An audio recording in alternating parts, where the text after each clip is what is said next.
Hey guys, Monochrome here. Welcome back to my channel. If you're new here, welcome. Genuinely good to have you. Coming at you today with this Steel Warrior peanut pattern pocket knife. Some might call this a pen knife. Others will often refer to the peanut pattern traditional slip joint knife, and that's what this is, two-bladed slip joint, as a church knife, meaning it's very small, very sharp, very useful, but it's not going to scare anyone at church if it happens to be seen by a fellow parishioner. So this pattern, as far as traditional slip joint pocket or pen knives go, very popular, and I can see why. Now, I bought this particular one because of the handle. Now, what you're looking at there is not some sort of black composite. That is actually Cape buffalo horn handle scales on both sides. Now, let me just make this clear for those who are unfamiliar. They don't actually kill the buffalo in order to get its horns, in order to make knife handles. Believe me, if that was the case, PETA and every single other animal rights group would have outlawed horn handles long ago. It's the same thing with stag handle scales. I mean, if you see horn handles or stag handles, it's not because the deer or the buffalo or the whichever animal they happen to belong to got killed and their horns or their stag was harvested. No, that's not how it works. Best way I can describe it is picture baby teeth. When you're born, shortly afterwards, you get your baby teeth. Now, after a while, what happens? They fall out of your mouth, and then your permanent teeth start to grow in, or I guess technically they start to grow out of your gums. Well, that's the best way to think of horn or stag. It's basically when a deer's antlers grow too big, when they get a bit too old, they actually fall off naturally because there's new antlers start to grow out of its head.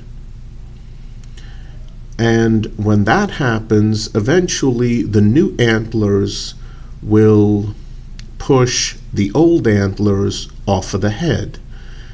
And then if you're walking through the forest and you see, oh, deer antlers, there's some stag on the ground, you just pick it up and you can, if you have the skills, you can take it, shape it, and make knife scales out of it, or knife handles for fixed blade knives, or handles for bottle openers, handles for magnifying lenses, all sorts of things.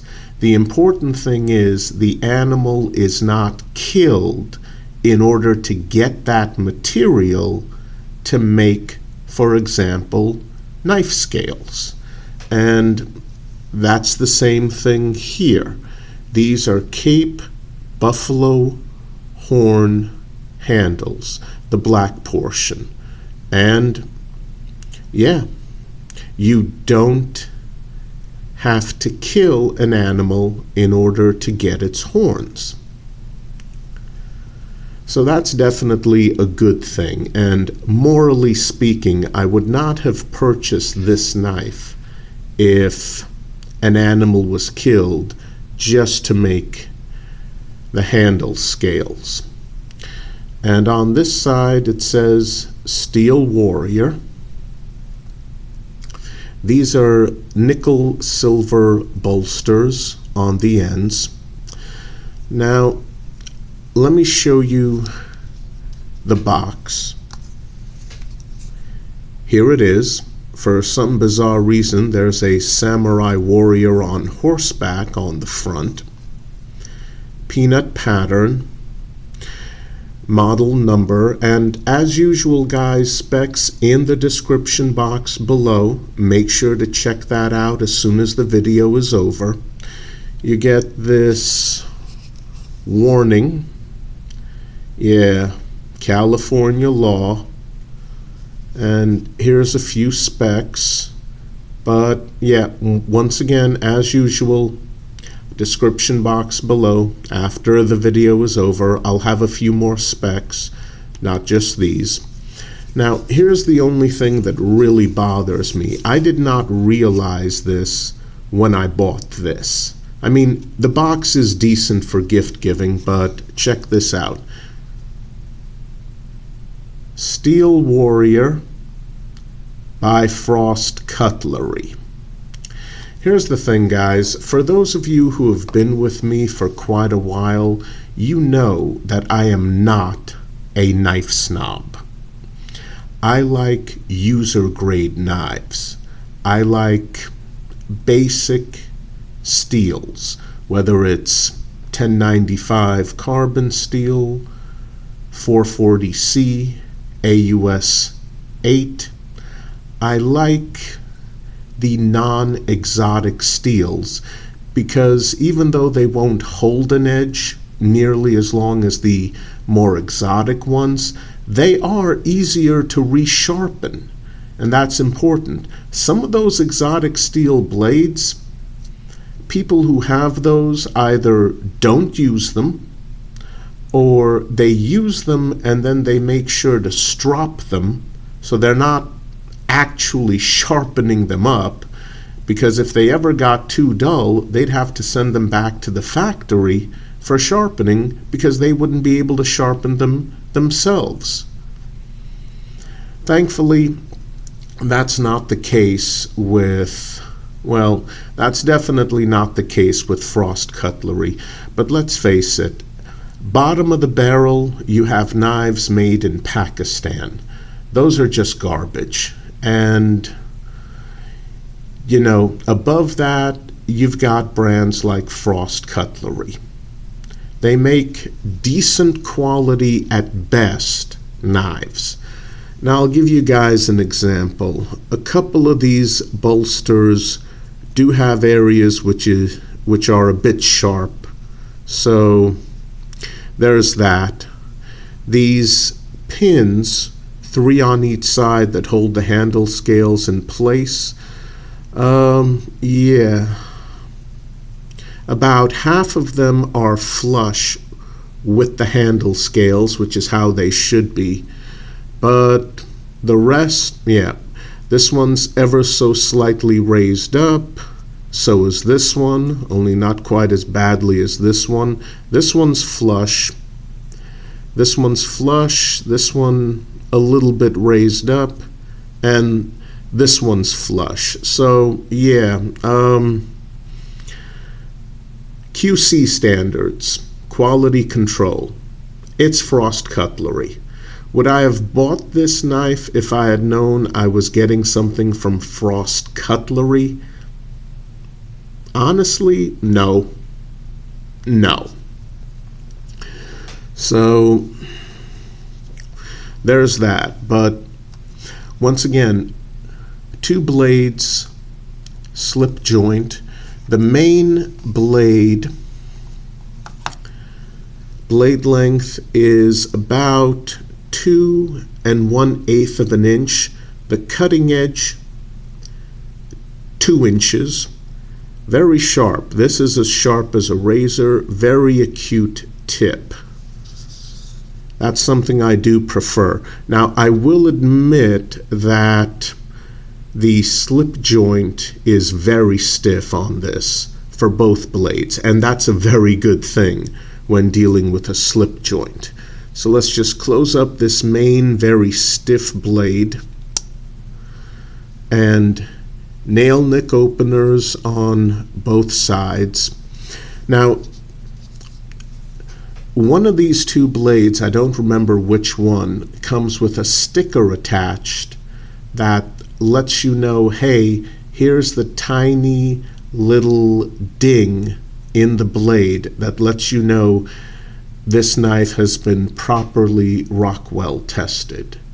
You just remove the sticker and nail nick openers, one for each blade on opposing sides. And wow, this is stiff. There we go. There's the smaller of the two blades. Also very sharp, I'll give credit where it's due. Frost Cutlery did an excellent job sharpening up this little peanut pattern knife. But, other than that, their baseline quality control standards, it's Frost Cutlery. I'm not a knife snob, but I do tend to avoid their products because they're usually a bit cheaply made. Just being honest. That's just my opinion based on my previous experience with Frost Cutlery. Again, just my opinion. So overall, this is a very good looking knife. No hidden surprises except for the fact that it's made by Frost Cutlery. But if you're looking for something small, useful, if you're looking for a going to church pocket knife, this would honestly be a good one. As far as I'm concerned, overall, this knife is made better than what you typically get from Frost Cutlery or what you would typically expect. Now, the biggest downside for me is on the main blade. I don't mind that this is made in China, but come on. They really did not have to put China on the main blade like that. Just unnecessary. Thankfully, it's not too obnoxious. It's not too obnoxious, but I would have preferred if that wasn't there. So, okay guys, that's it for today. I hope you enjoyed this review. Just a really good peanut pattern knife. I'll see you guys next time. Please continue to stay safe out there. Take care.